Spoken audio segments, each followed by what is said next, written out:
Assalamualaikum, kali ini saya akan menjelaskan materi dari sebelumnya, di mana kali ini kita akan membahas tentang perkembangan ekonomi Indonesia pada masa reformasi. Sebelumnya jangan lupa untuk di like, komen, dan juga subscribe supaya channel ini dapat berkembang. Oke, kita pembahasan materinya.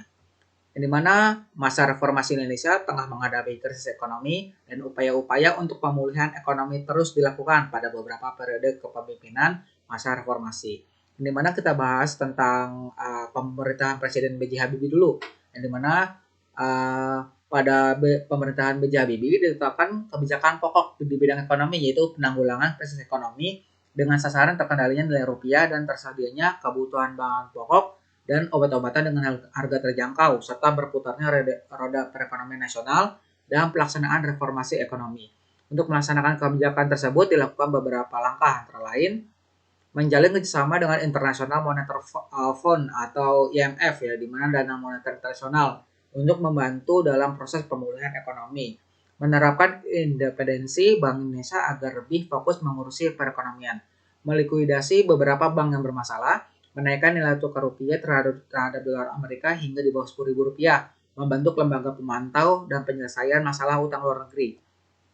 Upaya-upaya menyelesaikan krisis keuangan dan juga perbaikan ekonomi yang dilakukan berhasil menaikkan nilai tukar rupiah terhadap dolar Amerika, yaitu 6.700 rupiah per dolar Amerika pada bulan Juni 1999. Namun rupiah kembali melemah mencapai 8.000 rupiah per dolar Amerika pada akhir masa jabatan Habibie. Pada masa ini kondisi ekonomi ini sekarang kita bahas pemerintahan Presiden Abdurrahman Wahid atau dikenal dengan Gus Dur, ya, di mana pada masa Gus Dur kondisi ekonomi Indonesia mulai menunjukkan adanya perbaikan dan juga kondisi keuangan sudah mulai stabil. Namun keadaan kembali merosot, yang dimana pada April 2001 nilai tukar rupiah terhadap dolar Amerika melemah hingga mencapai Rp12.000. Melemahnya nilai tukar rupiah tersebut berdampak negatif terhadap perekonomian nasional dan juga menghambat usaha pemulihan ekonomi. Lalu pada masa pemerintahan Presiden Megawati Soekarno Putri, di mana salah satu presiden wanita pertama di Indonesia, ya, di mana pada masa beliau nilai tukar rupiah terhadap dolar Amerika berhasil distabilkan dan juga berdampak pada terkendalinya harga-harga barang. Selain itu, tingkat inflasi rendah dan juga cadangan devisa negara stabil. Namun pertumbuhan ekonomi masih tergolong rendah yang disebabkan kurang menariknya perekonomian Indonesia bagi investor dan karena tingginya suku bunga deposito.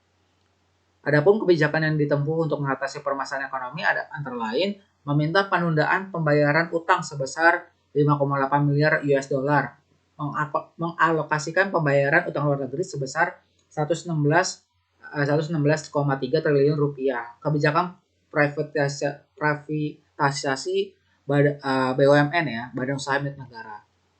Lalu pada saat pemerintahan Presiden Susilo Bambang Yudhoyono atau dikenal dengan SBY, di mana perekonomian Indonesia mengalami perkembangan yang cukup baik pada masa kepemimpinan Presiden Susilo Bambang Yudhoyono, di mana hal ini terlihat dari rata-rata pertumbuhan ekonomi yang berkisar pada 5% sampai 6% per tahun, serta kemampuan ekonomi Indonesia yang bertahan dari pengaruh krisis ekonomi dan juga finansial yang terjadi di zona Eropa sepanjang tahun 2008 hingga 2009. Dalam menyelenggarakan perekonomian negara, pemerintah menerapkan beberapa kebijakan antara lain mengurangi subsidi bahan bakar minyak, yang dimana melonjaknya harga minyak dunia menimbulkan kekhawatiran akan membebani APBN, anggaran pendapatan dan juga belanja negara. Oleh karena itu ditetapkanlah kebijakan pengurangan subsidi BBM agar tidak membebani APBN. Anggaran subsidi BBM kemudian dialihkan ke subsidi sektor pendidikan dan juga kesehatan, serta bidang-bidang yang mendukung peningkatan kesejahteraan masyarakat. Kebijakan pengurangan subsidi BBM berakibat pada kenaikan harga BBM. Lalu ada yang kedua, pemberian bantuan langsung tunai atau BLT, di mana pemberian BLT diselenggarakan sebagai respon di kenaikan BBM. Program ini bertujuan untuk membantu masyarakat miskin agar tetap dapat memenuhi kebutuhan dasarnya dan mencegah penurunan taraf kesejahteraan masyarakat miskin akibat kesulitan ekonomi.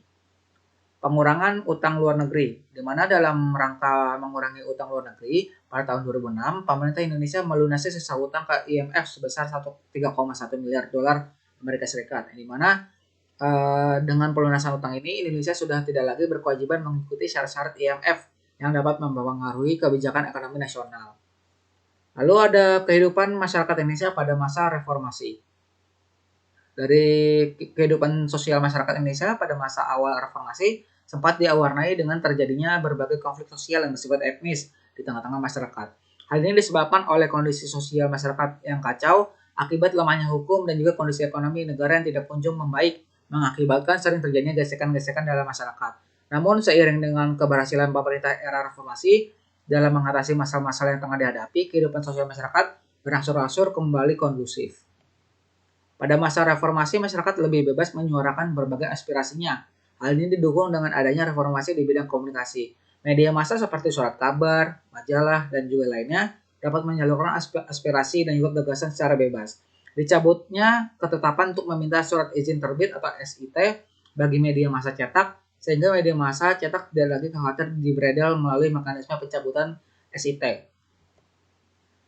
Di bidang pendidikan, di mana pemerintah pada masa reformasi menjalankan amanat UUD 45 dengan memprioritaskan anggaran pendidikan sekurang-kurangnya 20% dari anggaran pendapatan belanja negara atau APBN, di mana pemerintah juga memberikan ruang yang cukup luas bagi perumusan kebijakan-kebijakan pendidikan baru yang bersifat reformatif dan juga revolusioner, yang dimana hal ini dapat dilihat dari ditetapkannya Undang-Undang Nomor 22 Tahun 99 yang mengubah sistem pendidikan Indonesia menjadi sektor pembangunan yang didesentralisasikan, dan Undang-Undang Nomor 20 Tahun 2003 tentang Sistem Pendidikan Nasional menggantikan Undang-Undang Nomor 2 Tahun 89 yang mendefinisikan ulang pengertian pendidikan.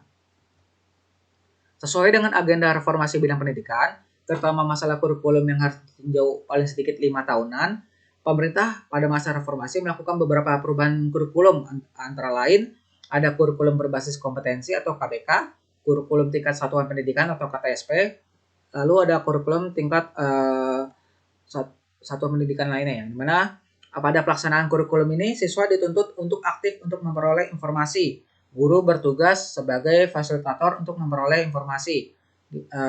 KBK berupaya untuk menekankan pada ketercapaian kompetensi siswa baik secara individual maupun klasikal, berorientasi pada hasil belajar dan juga keberagaman.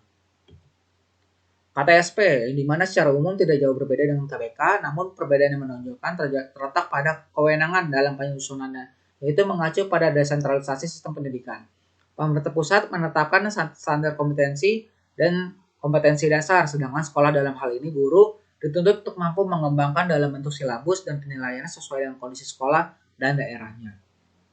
Lalu yang kurikulum yang terbaru ini, kurikulum 2013, menekankan pada kompetensi berbasis sikap, keterampilan, dan juga pengetahuan, serta menekankan pada keaktifan siswa untuk mendapatkan pengalaman personal melalui observasi atau pengamatan, bertanya, menalar, menyimpulkan, dan mengkomunikasikan informasi dalam kegiatan pembelajaran.